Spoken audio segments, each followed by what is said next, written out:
Seigneur, tu n'as pas changé. Seigneur, ça fait des milliers d'années que tu es là pour nous parler, que tu as des mots pour nous, nous qui te cherchons et nous qui ne te cherchons pas, parce que tu es Dieu. Seigneur, tu as choisi ton serviteur, il est déjà béni, parce que tu l'avais déjà consacré, Seigneur, avant sa naissance, et tu l'avais choisi pour qu'il nous parle.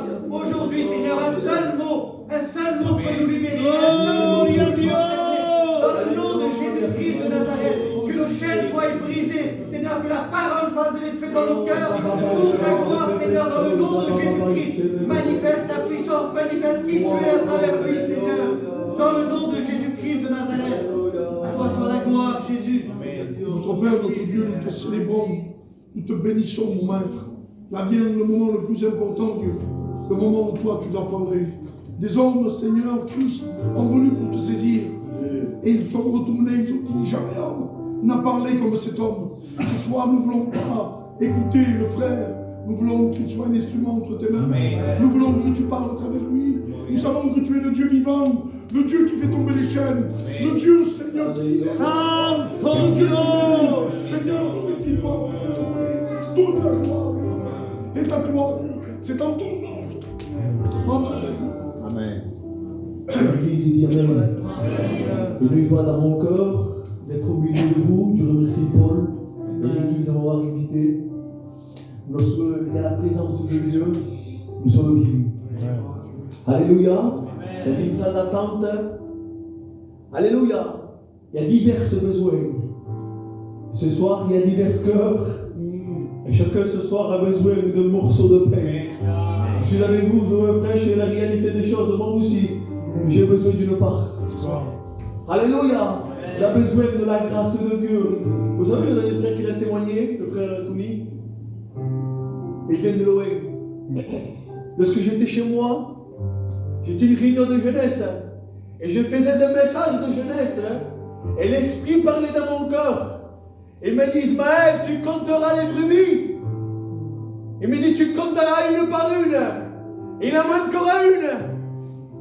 Il dit, il y a longtemps que je compte les brebis. Et celle-ci, elle manque. Alléluia. Et je rentrais dans la réunion de jeunesse. La première des choses que je fais, c'est un constat, c'est un bilan. Je m'assois, je voyais qu'il y a des jeunes. Parce que le frère Tony, il était au fond, au milieu, il était comme ça, courbé. Je ne le voyais pas. Il s'est dit, où est-il la centième? Et l'Esprit parlait dans mon cœur. Il me dit, Ismaël, la centième, regarde bien. C'est le frère Tony. Alléluia. Il a resté 15 ans sans ressentir la présence de Dieu. Et le brebis sans en prendre soin. Et gagner. Alléluia, malade. Mais la grâce ce jour-là. Le regard de Dieu ce jour-là. C'était posé sur lui et sur sa maison. Et peut-être c'est ton cas. Tu es une brebis égarée. Alléluia, blessé. Pendant le chemin, tu marchais très bien avec Dieu. Peut-être physiquement, ça ne se voit pas. Mais dans ton cœur, Dieu le remarque. Que tu n'es plus cette femme et cet homme d'autrefois. La froideur s'est installée. Alléluia, l'incompréhension s'est installée. Le doute s'est installé. La douleur s'est installée. Alléluia. Le besoin se fait ressentir. Et aujourd'hui, tu n'as plus la force d'avancer. Alléluia, mais le Seigneur ce soir, il dit comme un berger. Le bon berger. Il vient soigner les cœurs brisés. Parfois, nous sommes comme dit le prophète. On demande le feu, mon Carmel, le feu descend. On est dans les auteurs. Quel exploit! Face à 450 faux prophètes de Baal. Quel exploit, un homme de Dieu! Lorsqu'il prie, l'exaucement se manifeste. Parfois, il y a des prières que Dieu exauce et on est béni. Mais parfois, il y a des prières dans nos cœurs. Que fur et à mesure où on persévère, on ne voit pas la main de Dieu. On ne voit pas l'exaucement de Dieu. Et ce soir, c'est ce qui se passe en toi. Il y a une prière que tu fais tous les jours. Mais parfois, la main de Dieu, tu ne la vois pas. Ça ne veut pas dire que Dieu n'est pas avec toi. C'est que Dieu va attendre le bon moment. Dieu va attendre le bon moment. Le moment où tu diras c'est fini pour moi. Ah, mais c'est qu'un début pour Dieu. Vous savez, lorsqu'une fleur elle manque d'eau, c'est un aile ça. On travaille dans les champs, nous. On sait à peu près ce qui se passe. Une fleur, lorsqu'il manque d'eau, c'est un aile, c'est son externe. Tôt ou tard, il va produire des épines. Alléluia. Lorsqu'on manque d'eau dans nos vies, lorsqu'on manque de communion dans nos vies, lorsqu'on manque de communion, de contact avec Dieu, tôt ou tard on ne se rend pas compte, mais dans nos cœurs il y a des épines qui naissent. Des épines qu'on ne voudrait pas qu'ils naissent. Mais parce que le cœur a été mal arrosé, parce que j'ai perdu de la communion avec Dieu, je ne me rends pas compte des épines au sortir de mon cœur. C'est pas parce qu'on a BTM que tout va bien. Même en BTM, la famille s'est installée. Même en BTM, le pain a manqué. Peut-être tu es en BTM, l'église c'est BTM. Et peut-être ton cœur est affamé. Et tu meurs spirituellement. Mais le Seigneur veut t'apporter ce bon Père. Parce que c'est Élie. La peur s'est installée. Il n'arrivait plus à se nourrir. De l'eau manquée dans sa vie. Le divin boulanger préparait un gâteau cuit. Ça c'est Dieu. Lui il s'est dit c'est fini. Vous savez pourquoi Élie va se mettre sous le jeûner? Parce que le jeûner, quand il manquait d'eau, il devenait épineux. Et Élie, dans sa vie, il a manqué d'eau. Il a manqué d'eau. Et le jeûner représente sa vie. Il s'est laissé au jeûner. Pourtant, Élie reçoit le feu. Et ce fait devait l'alimenter, mon Carmel, le feu descend. Vous savez pourquoi je dis cela? Parce que l'arbre, le jeûner, il servait à quelque chose, à faire des charbons. On le faisait cuire, hein? On le faisait brûler, on prenait les charbons, on s'en servait. Alléluia.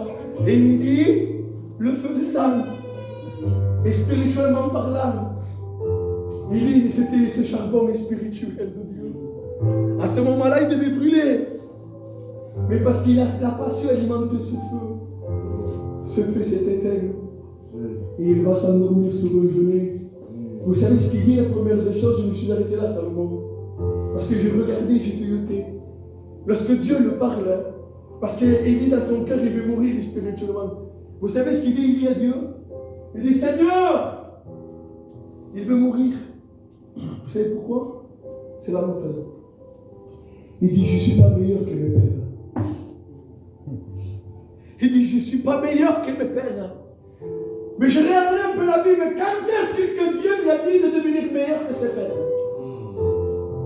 Quand est-ce que Dieu lui a dit, lorsqu'il a appelé, de devenir meilleur que ses pères? Jamais. Dieu lui a appelé à quelque chose à Élie. Élie, je ne t'appelais pas à devenir meilleur que tes pères, à les écraser. Mais non, je t'ai appelé à avoir un contact avec moi. Je t'ai appelé à avoir une communion avec moi. Je t'ai appelé à alimenter ce corps. Voilà pourquoi Dieu mélange avec une cruche d'eau. Parce qu'il y a manqué d'eau. Et dans son cœur, des épines sont nées. Dans son cœur, des épines sont nées. Quand on manque de communion, l'église est la meilleure de cachette. Je l'ai fait moi. Je me suis caché dans l'église. Parce que je sais que l'église est la meilleure cachette. Mais mon cœur était triste. Parce que l'eau descendait. J'étais plus l'homme que j'étais auparavant. Tu n'es plus la femme que tu es auparavant. Même à la foi d'Élie a été touchée. Parce qu'une simple femme lui fait peur. Parce que sa foi a été touchée. Vous savez que dans l'église, parfois la foi peut être malade. On ne croit plus à rien. Parce qu'on croyait avoir l'exaucement, mais Dieu a décidé autrement. Et on change. On s'entend à Dieu. Mais si tu fais confiance à Dieu, si tu laisses parler Dieu, des choses que tu n'as pas compris dans ta vie, des choses peut-être que tu n'as pas acceptées dans ton cœur, si tu laisses parler Dieu, Dieu te fera comprendre tôt ou tard. Tu sais pourquoi tu n'es pas bien dans ton cœur, dans ton âme? Parce que tu as changé de terrain. Quand on est dans un terrain, que l'ennemi ça lui plaît, le corps s'habitue, le cerveau s'habitue. C'est notre quotidien.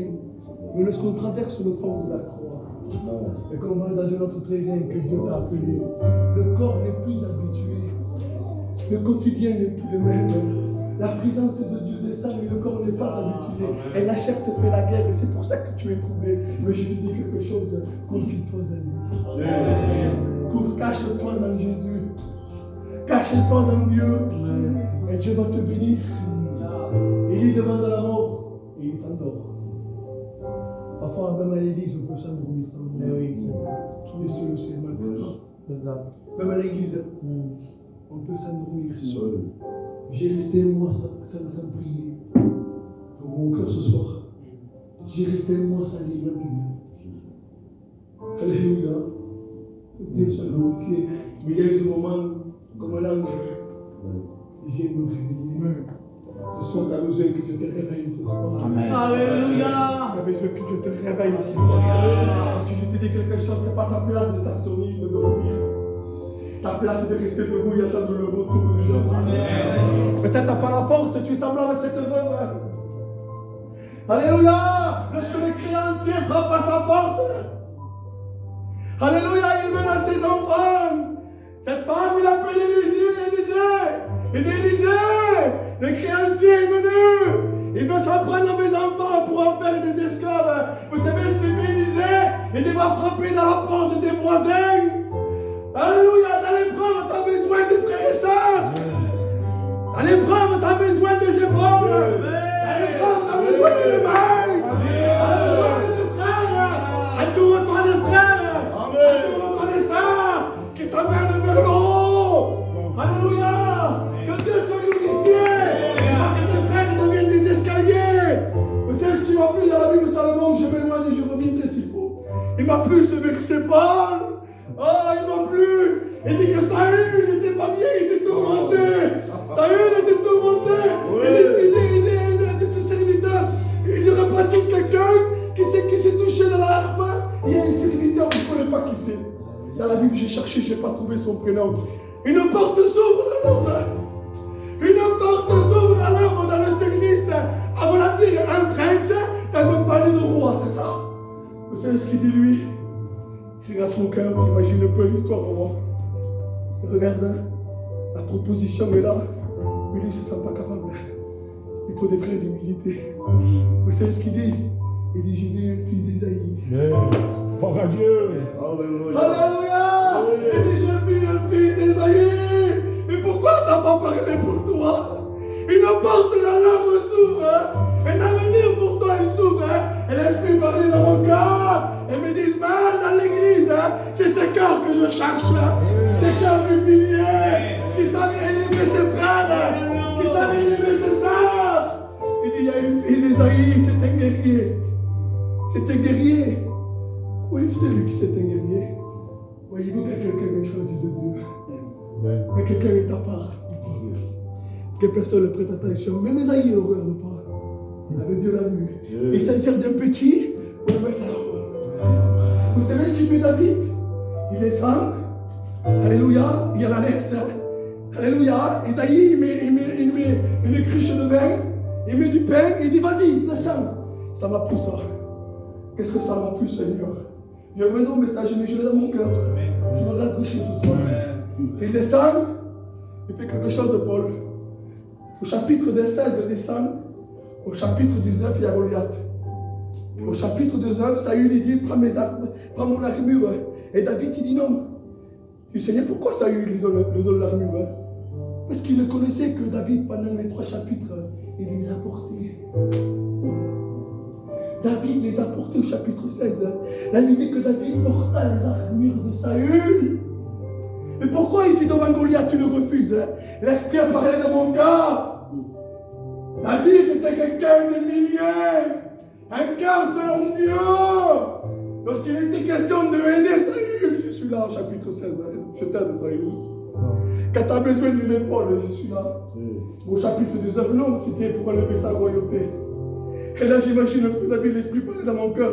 Il me disait, Ismaël, c'est normal que David t'a refusé. Parce qu'au chapitre 16, il aide, c'est pour aider Saül.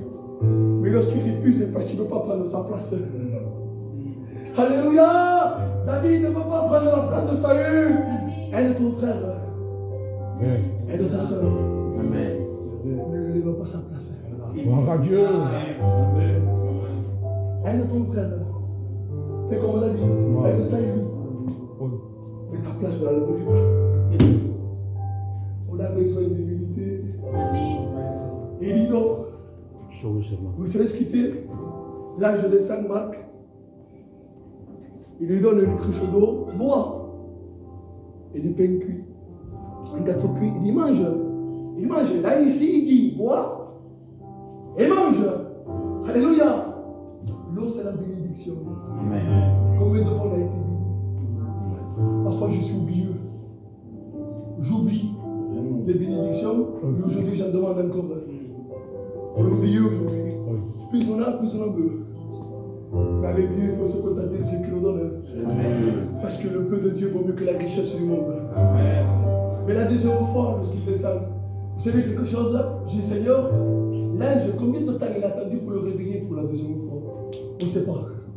Peut-être qu'il a attendu un jour, Paul. Peut-être 20 heures. Peut-être 12 heures. Voyez-vous la patience de Dieu? Il savait qu'il dormait. Il avait besoin de se reposer.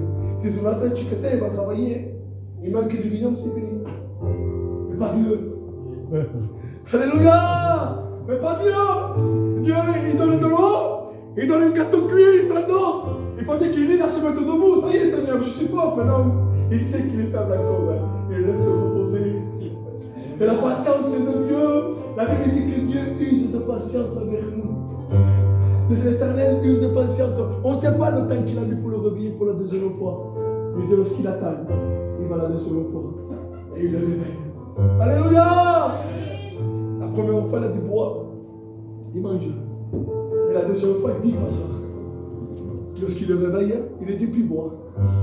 Avant de dire, tu as connu la bénédiction. Tu as connu la grâce de Dieu. Tu as connu l'action dans ta vie. La deuxième fois, vous savez ce qu'il dit? Il dit mange. Avant de dire, pratique maintenant. Alléluia. La première fois, tu as connu la bénédiction. La deuxième fois, pratique. On a besoin des hommes et des femmes qui commencent à pratiquer l'élogie. Amen. Alléluia. Parce que Dieu veut changer les vieilles rideaux qu'il y a chez toi. Parce que Dieu veut changer les vieilles rideaux qu'il y a chez toi. Il veut éclairer ta pièce, que tu n'as pas sombre autour de toi. Alléluia. Il veut renouveler ton corps. Il va te mettre debout, toi qui es fatigué. Toi qui es fatigué de la vie chrétienne. Que tu es prêt à tout abandonner. Que tu es lassé dans ton cœur.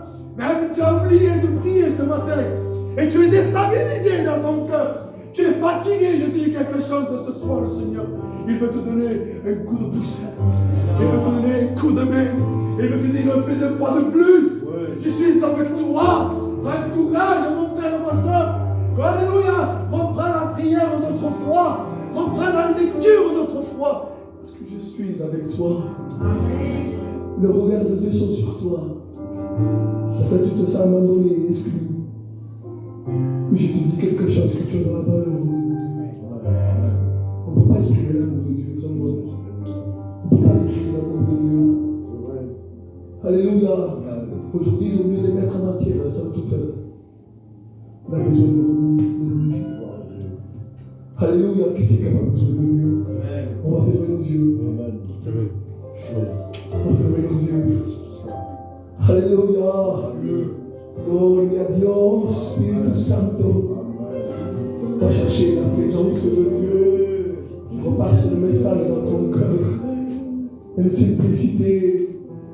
Dieu nous a parlé. Tu n'as pas besoin d'un grand message. Tu es à terre, fatigué.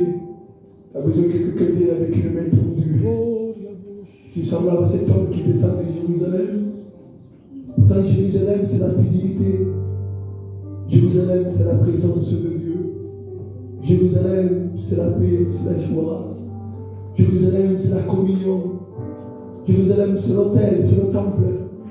Et peut-être tout cela dans ton cœur, petit à petit, tu l'as perdu et tu descends. Mais le Seigneur ce soir va intervenir. Parce que ta place est à Jérusalem. Ta place est dans la présence de Dieu. Alléluia. Mais tu n'as pas la force de remonter. Tu n'as qu'une seule idée, c'est de descendre encore plus loin. Mais le Seigneur ce soir vient te secourir. Il est le bon samaritain. Il vient avec de l'huile et du vin. Il vient soigner tes plaies. Il vient guérir tes blessures. Aujourd'hui, des blessures dans nos cœurs, il y en a. On fait le fort. On fait le fort, Paul. On est obligé de suivre. Mais dans nos cœurs, ça reprend. Parfois, ça ne va pas. La pensée te dit avance et ton cœur te dit je m'arrête. Et ton cœur, tu ne sais pas quelle écouter. Quelle voix écouter. Que le Seigneur ce soir veut te relever. Oh, c'est ce qu'ils ont besoin de la grâce de Dieu. Si tu t'es vu au message de Dieu, au miroir de l'évangile, tu lèveras ta main. Tu lèveras ta main au nom de Jésus. Tu lèveras ta main au nom de Jésus. Merci pour cette règle. Le monde te fatigue. Les tiroirs du monde sont vides, il n'y a plus rien pour eux. Mais les greniers de Dieu sont pleins. Les tiroirs du monde sont vides. On t'arrive plus à te rassasier. On t'arrive plus à te nourrir. On t'arrive plus à prendre des forces. Les greniers de Dieu sont pleins. Ils sont pleins pour toi. C'est pourquoi David n'a pas peur de Goliath. Pourtant, il est plus de 3 mètres. Selon l'historique, 225 kilos. Vous savez pourquoi il n'a pas peur? Parce que lorsque l'ours se levait pour se battre, il se mettait debout, l'ours. Vous voyez Goliath, lui. Il est habitué. Alléluia! Il est habitué, David. Mais je te dis quelque chose, hein? Il y a quelqu'un qui est plus grand que David. Il s'appelle Jésus. Peut-être chez toi, tu vois des lions rugissants qui tournent autour de ta maison. Et tu as peur. Tu n'arrives plus à ouvrir les volets de ton cœur pour que le soleil rentre chez toi. Parce que l'ours est élevé chez toi. Parce que la peur s'est installée. Il y a des Goliaths qui se sont levés. Et tu n'arrives plus à les voir. Tu t'enfermes sur toi-même. Il y a comme de la dépression. La dépression spirituelle est plus grande et plus forte que la dépression normale. Parce que la dépression spirituelle, Satan jette ses flèches. L'ennemi, il sait pas crever. Il sait déstabiliser les gens. Semblable à Saül dans la vallée de Téravente. Le Seigneur est pour toi ce soir. Il veut combattre pour toi. Il veut combattre pour toi. Il veut combattre pour toi. Si tu as besoin de force, lève ta main. Lève ta main au nom de Jésus. Tu as besoin d'un pas nouveau, lève ta main au nom de Jésus. Esprit Santo. Je laisse la place au Paul. Oh, alléluia. Vous avez besoin de ça. Ma femme me fasse aussi. Alléluia. C'est un moment solennel. Le filet de Dieu a été jeté. Et nous regardons bien que la Bible parle dans nos cœurs. Ne soyons pas évasifs. Ne soyons pas conformes simplement parce qu'on est venu ce soir. Dieu t'a attiré dans sa maison parce qu'il a un moment. Rentre en toi-même, mon Dieu, pour dire. Il a compris qu'il n'était pas bien d'attirer rentrer en lui-même. Quand il ne le faisait pas, il vivait une vie qu'il ne comprenait pas, certainement pas. Mais quand il est rentré en lui-même, il a analysé la chose. Il ne savait plus. Je ne peux plus rester comme ça. Je ne mange plus. Il n'y a plus rien ici. Je mange.